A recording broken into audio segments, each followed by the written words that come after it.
Hello बच्चों, कैसे हैं आप लोग।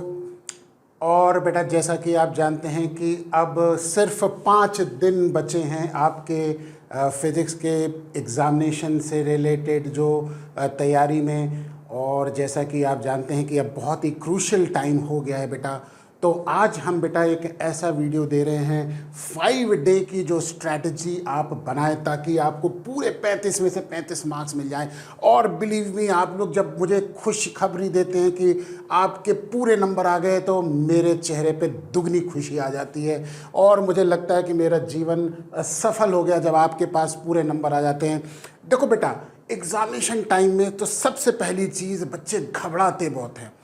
तो मैं हमेशा बेटा सजेस्ट करूंगा, घबराना नहीं है। मैं हूं साथ में, मेरा आशीर्वाद आप लोगों के साथ है। आप ज़रूर अच्छा करेंगे। आप बहुत प्यारे बच्चे हैं, आप बहुत अच्छा करेंगे, इसलिए घबराइए नहीं। और ज़िंदगी में कई बार क्या होता है कि हम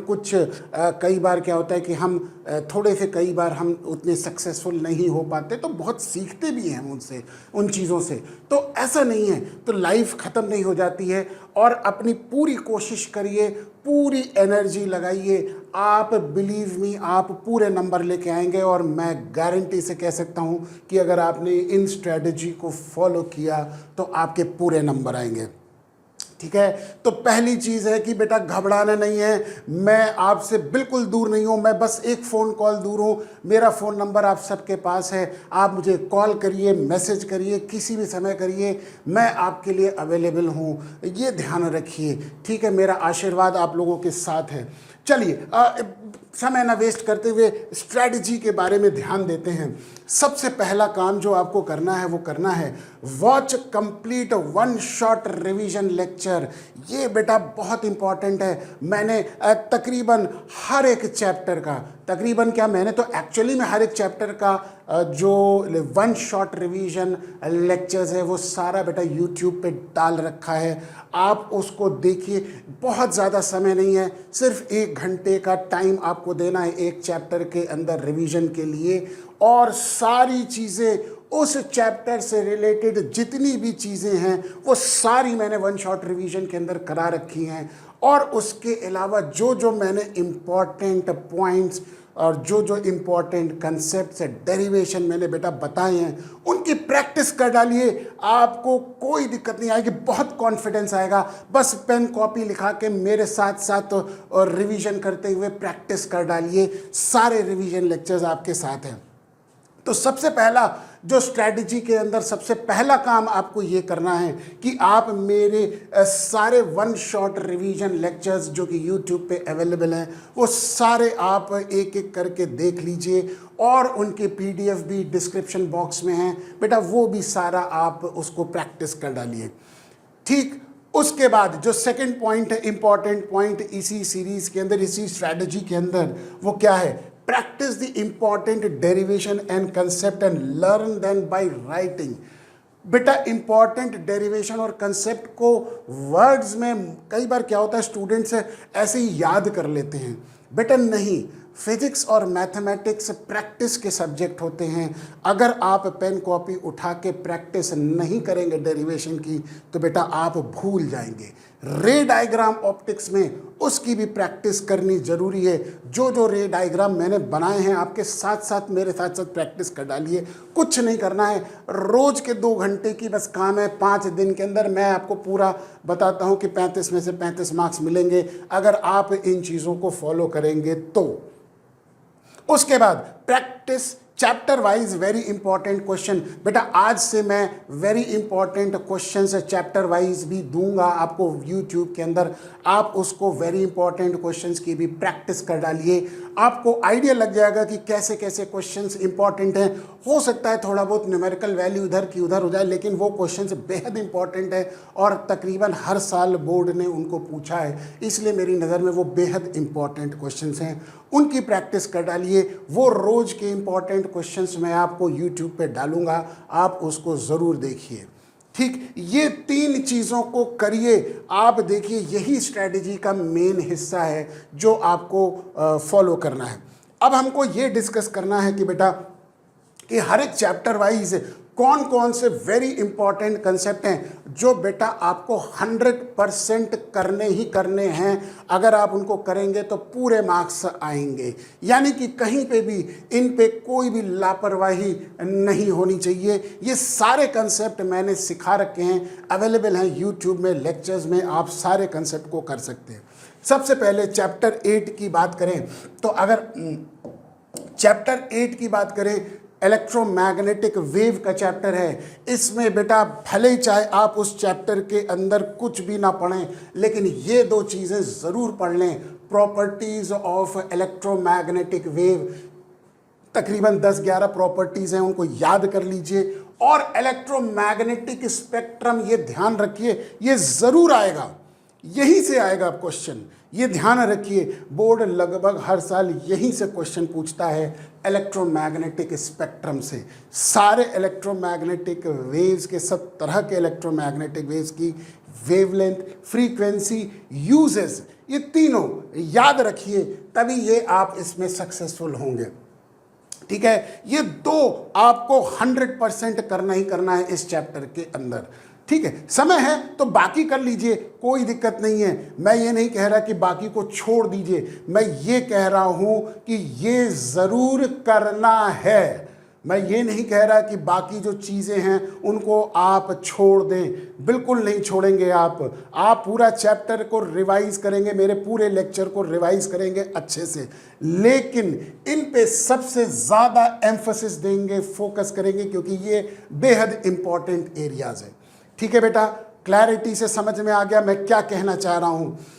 chapter number 9 ray optics.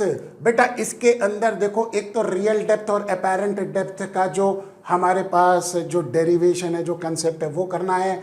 TIR and its application, बेटा इसके ऊपर जो केस स्टडी बेस्ड क्वेश्चन है वो ज़रूर आ सकता है, इसलिए ये ध्यान रखिए, इसके एप्लीकेशंस का याद रखिएगा। ठीक है, लेंस मेकर फॉर्मूला, इसकी डेरिवेशन और इसके ऊपर न्यूमेरिकल। बेटा न्यूमेरिकल लेंस मेकर फॉर्मूला और लेंसेज इन कॉम्बिनेशन के ऊपर आ सकता है, एक न्यूमेरिकल ज़रूर आएगा इन दोनों में से, यानी कि lens maker formula in lenses in combination में। और प्रिज्म सबसे इंपॉर्टेंट है, प्रिज्म बेटा एक क्वेश्चन ज़रूर आएगा प्रिज्म के ऊपर, हो सकता है कि थ्योरेटिकल आए, हो सकता है न्यूमेरिकल आए। सारी डेरिवेशन मैंने करा रखी हैं, सारे फॉर्मूले जो कि मैंने इंपॉर्टेंट है वो सारे करा रखे हैं, और उन डायरेक्ट फॉर्मूले के ऊपर बेस्ड जो न्यूमेरिकल आएगा। हर साल कंपाउंड माइक्रोस्कोप और टेलीस्कोप आता है बेटा, इनमें से एक ज़रूर आता है, या तो माइक्रोस्कोप पूछेगा या टेलीस्कोप पूछेगा, या चॉइस दे देगा। इंटरनल चॉइस भी होती है बेटा क्वेश्चन में, है ना, जैसा कि आप जानते हैं कि 3 मार्क्स के क्वेश्चन में इंटरनल चॉइस भी होगी आपको 2 क्वेश्चन के अंदर।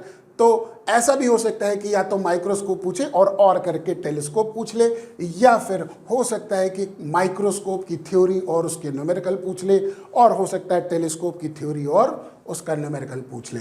ये इंपॉर्टेंट एरियाज हैं, इनकी ज़रूर प्रैक्टिस होनी चाहिए। फिर आता है चैप्टर नंबर 10 वेव ऑप्टिक्स का। बेटा वेव फ्रंट, कितने तरह के वेव फ्रंट होते हैं, कैसी कैसी शेप होती है, ये जानना है। Proof of laws of reflection and refraction, wave theory के बेसिस पे laws of reflection, laws of refraction, ये बहुत इंपॉर्टेंट है बेटा, ये ज़रूर करना है। YDSE का डायग्राम और उसकी डेरिवेशन, यानी कि यंग्स डबल स्लिट एक्सपेरिमेंट और उसकी डेरिवेशन, ये करनी है। और diffraction due to single slit, central maxima, है ना, ये आपको एरियाज जो है वो बेहद इंपॉर्टेंट एरियाज है, इनसे करना है। और ये टोटल जो वेटेज है, यानी कि ये 3 चैप्टर का वेटेज है, ये आपका 17 मार्क्स का वेटेज है बेटा। 35 में से 17 मार्क्स सिर्फ इन 3 चैप्टर में से आएंगे, तो तकरीबन आधा वेटेज आप सोच लीजिए कि आधा, यानी कि 35 का आधा, लगभग आधा 17 मार्क्स आपका ये 3 चैप्टर से आएगा। और अगर आप ये जो एरियाज हैं कर लेंगे तो आप 17 मार्क्स बेटा इंश्योर कर लेंगे।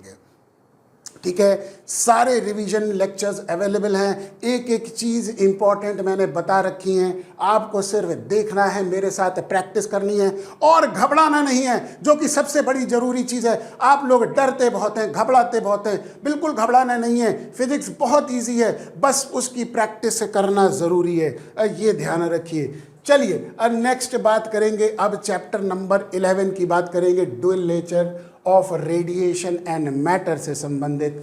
इसमें हर्ट्ज एंड लेनार्ड एक्सपेरिमेंट का ऑब्जर्वेशन, क्या क्या ऑब्जर्वेशन थे, फोटो इलेक्ट्रिक इफेक्ट से रिलेटेड जो थ्योरीज और कंसेप्ट हैं वो समझना है।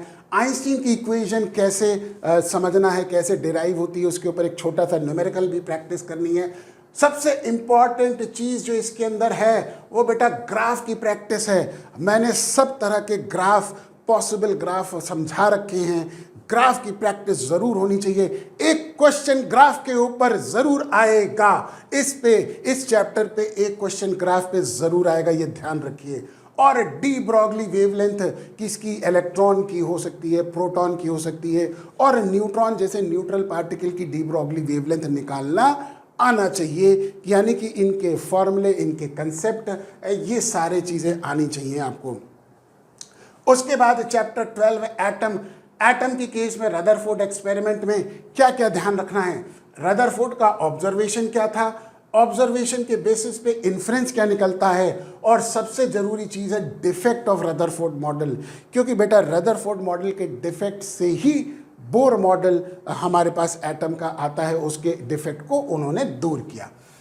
बोर्स थ्योरी के अंदर जो कंसेप्ट है बेटा, जो बोर्स की थ्योरी दी गई है वो क्या क्या मेन थ्योरी के पॉइंट्स थे वो रिवाइज करना है। Radius, velocity, kinetic energy, total energy और फ्रीक्वेंसी, इनकी डेरिवेशन करनी है बेटा। ये डेरिवेशन है, ध्यान रखिए, ये ज़रूर करनी है ना। बहुत मुश्किल नहीं है, मैंने करा रखी है, मेरे साथ साथ प्रैक्टिस कर डालिए, कुछ भी मुश्किल नहीं है, बहुत ज़्यादा समय नहीं लगेगा। आप आराम से 5 दिन के अंदर पूरे के पूरे नंबर ला सकते हैं, बस आप हमारी बताई हुई चीज़ों को फॉलो करते चलें। उसके बाद आता है चैप्टर नंबर 13 न्यूक्लियाई का। ये चैप्टर रिलेटिवली थ्योरेटिकल चैप्टर है। सिर्फ मास एनर्जी रिलेशन वाली जो जगह है यहाँ से न्यूमेरिकल आ सकता है, ये ध्यान रखिए। यानी कि मास डिफेक्ट निकाल के बाइंडिंग एनर्जी की कैलकुलेशन करना वो आ सकता है। Composition and size of nucleus, nuclear force क्या होती है, composition and size of nucleus क्या होता है, ये सारा थ्योरेटिकल एस्पेक्ट है, मैंने लेक्चर के अंदर सारा पढ़ा रखा है। मास डिफेक्ट के रिलेटेड न्यूमेरिकल करना ज़रूरी है, रेडियो एक्टिविटी नहीं करनी है, वो आपके सिलेबस से बाहर है। ये आपका जो तीनों चैप्टर हैं बेटा, ड्यूअल नेचर, एटम्स और न्यूक्लियाई, इसको मिला के 11 मार्क्स का वेटेज हो गया।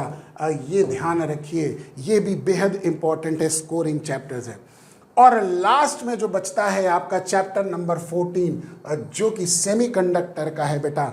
इसमें सबसे चीज़ जो ध्यान रखनी है वो मैंने यहाँ लिखी है कि एनर्जी बैंड डायग्राम को समझना है बेटा। मैंने बहुत अच्छे से समझा रखा है, आपको उसको रिवाइज करना है। आप हो सकता है अगर कोशिश करिए उसको बनाना सीख जाए तो बना लीजिए, वरना उसके डायग्राम के हर एक पॉइंट, हर एक एस्पेक्ट को समझ लीजिए और उसकी प्रैक्टिस कर डालिए। VI voltage current characteristic in forward biasing and reverse biasing, ये दोनों कर डालिए, ठीक है। और डायोड एज अ रेक्टिफायर, ये ध्यान रखिए, इसका एप्लीकेशन एज अ रेक्टिफायर। और कांस्टेंट वोल्टेज जिसको हम कहते हैं ना स्टेबलाइजर टाइप का जो वर्क करता है डायोड, वो भी आपको करना है। और स्पेशल पर्पस डायोड में से बेटा LED, photo diode, solar cell, ये बेहद इंपॉर्टेंट हैं। अगर डायरेक्ट क्वेश्चन नहीं आएगा तो बेटा केस स्टडी पे इनके ऊपर ज़रूर क्वेश्चन बन सकता है, ये बेहद इंपॉर्टेंट है। और देखिए कितना इंपॉर्टेंट मार्क्स का वेटेज है, 7 मार्क्स का वेटेज है। तो आप यहाँ पे देखिए 17 मार्क्स, 11 मार्क्स और ये 7 मार्क्स का वेटेज मिला के 35 मार्क्स आपके हो जाते हैं। और इस तरह से करके आप फुल स्कोर कर सकते हैं। पहला काम करना क्या है, जैसा कि फिर से मैं आपको बता दे रहा हूँ, पहला मेरा कंप्लीट 1 शॉट रिवीजन लेक्चर्स को देखना है। एक एक थ्योरेटिकल पॉइंट जो इम्पोर्टेंट मैंने बता रखे हैं उनको नोट करना है, उनकी प्रैक्टिस करनी है। राइटिंग से ये ध्यान रखिए, मैं बार बार एम्फसाइज कर रहा हूँ कि लिख के प्रैक्टिस करिए, क्योंकि बेटा जब आप लिख के प्रैक्टिस नहीं करते हैं तो भूल जाते हैं। और वो चीज़ सबसे ख़तरनाक होती है, वो चीज़ मैं नहीं चाहता कि आप एग्ज़ामिनेशन देते समय चीज़ों को भूल जाएं। इसलिए लिख के प्रैक्टिस करिए डेरिवेशन और कंसेप्ट को, जो जो मैंने सिखाए हैं, है ना, वन शॉट रिवीजन लेक्चर्स के अंदर जो जो सिखाए हैं। और फिर उसके बाद जब ये हो जाए तो बेटा मैं YouTube पे वेरी इंपॉर्टेंट क्वेश्चन की सीरीज़ आज से डालने वाला हूँ, वो भी आप देख डालिए, प्रैक्टिस कर डालिए, और क्या, बस तैयारी करिए और झमाझम मज़ेदार नंबर लेके आइए और मुझे खुश कर दीजिए। चलिए, thank you so much, best of luck for your physics examination. आप बहुत अच्छा करेंगे और मेरे साथ टच में रहिए। मैं बिल्कुल दूर नहीं हूँ मेरे प्यारे बच्चों आपसे। आपको लगता है कि मैं YouTube पे हूँ, नहीं, मैं आपसे सिर्फ एक फ़ोन कॉल दूर हूँ। आप कभी भी मुझसे बात कर सकते हैं, मैसेज कर सकते हैं, मैं अवेलेबल हूँ आप सबके लिए। Thank you so much, have a nice day.